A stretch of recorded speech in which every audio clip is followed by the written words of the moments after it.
Welcome to Penrose Learning, where we make understanding easy. In this video, I will explain how to study biology tips and tricks, full guide. Start by organizing your syllabus into topics and set realistic weekly goals so you can track progress.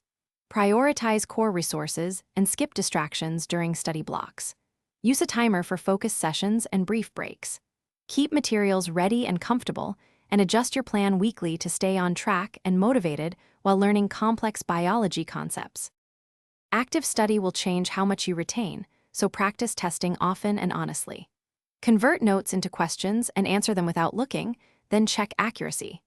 Draw and label diagrams, then redraw from memory to build visual recall of systems and pathways. Explain ideas out loud as if teaching someone else, because speaking forces clarity. Rotate topics to avoid overconfidence and celebrate small wins to keep momentum and confidence high. Adopt tools that make study efficient and sustainable, starting with spaced repetition for long-term memory. Condense chapters into one-page summaries that link concepts visually, saving review time before exams. Work through past quizzes and problems to reveal weak spots and simulate test conditions. Combine digital flashcards with handwritten summaries to engage different memory pathways. Adjust intervals and content based on performance, and keep your toolkit flexible as topics shift in difficulty. Thanks for watching. If this was helpful, leave a like and consider subscribing. See you next time.